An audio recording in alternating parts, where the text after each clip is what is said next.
Hi friends, welcome back to PF education Telugu.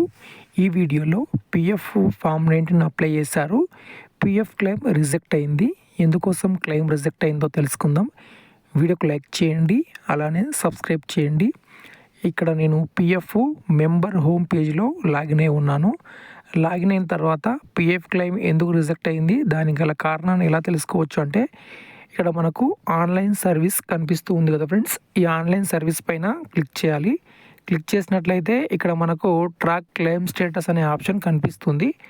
మీరు ఏదైనా PF apply చేసి ఉంటే దానికి సంబంధించినటువంటి స్టేటస్ ఇక్కడ క్లిక్ చేసి మనము తెలుసుకోవచ్చు. ఇక్కడ పిఎఫ్ అనేది క్లెయిమ్ రిజెక్ట్ అయింది కదా, ఎందుకోసం రిజెక్ట్ అయింది అనేసి రీజన్ ఇక్కడ మనకు మెన్షన్ చేస్తారు. సో ఇప్పుడు నేను ఇక్కడ క్లిక్ చేస్తే చూపిస్తాను. ఓకే ఫ్రెండ్స్, ఇప్పుడు క్లెయిమ్ యొక్క రిజెక్టెడ్ రీజన్ ఇక్కడ మనకు మెన్షన్ చేశారు. ఇక్కడ మనము చూడవచ్చు. సో మేము claim rejected warning 520160 multiple member ID for same bank account, kindly verify in details before processing అని ఈ విధంగా వస్తుంది.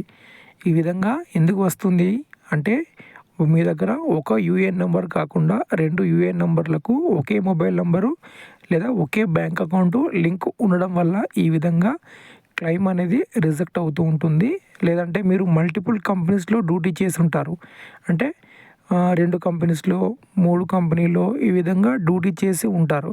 ఇలా ఉన్నప్పుడు ఏంటంటే ఈ విధంగా మనకు క్లెయిమ్ రిజెక్ట్ అయ్యేదానికి అవకాశం అయితే ఉంటుంది. ఇలా మనకు క్లెయిమ్ రిజెక్ట్ అయింది అంటే మీరు ఒక కొత్త బ్యాంక్ అకౌంట్ అయితే ఓపెన్ చేయాల్సి ఉంటుంది. ఈ బ్యాంక్ అకౌంట్ తోటి మళ్ళీ మనం ఒకసారి పిఎఫ్ అప్లై చేసి చూడవచ్చు. ఓకే, అప్లై చేస్తే వస్తే ఓకే, లేదంటే సేమ్ రీజన్ తోటి మళ్ళీ పిఎఫ్ కానీ రిజెక్ట్ అయిందంటే ఒక fresh bank account, new bank account open చేసి ఆ బ్యాంక్ అకౌంట్ని ఈపీఎఫ్కి లింక్ చేసుకొని మళ్ళీ మనము పిఎఫ్ అయితే అప్లై చేయాలి. అలా అప్లై చేస్తే మనకు పిఎఫ్ డబ్బులు వచ్చేదానికి అవకాశం అయితే ఉంటుంది. సో ఇది 2-3 కంపెనీస్లో ఎవరైతే డ్యూటీ చేసి ఉంటారో వారికి మాత్రమే ఇలా పిఎఫ్ క్లెయిమ్ అనేది రిజెక్ట్ అవుతూ ఉంటుంది. ఎవరైతే ఒకే కంపెనీలో డ్యూటీ చేసి ఎగ్జిట్ అవుతారో వాళ్ళకి ఎటువంటి ప్రాబ్లం అయితే ఉండదు. వీడియోకి లైక్ చేయండి, సబ్స్క్రైబ్ చేయండి. ధన్యవాదాలు.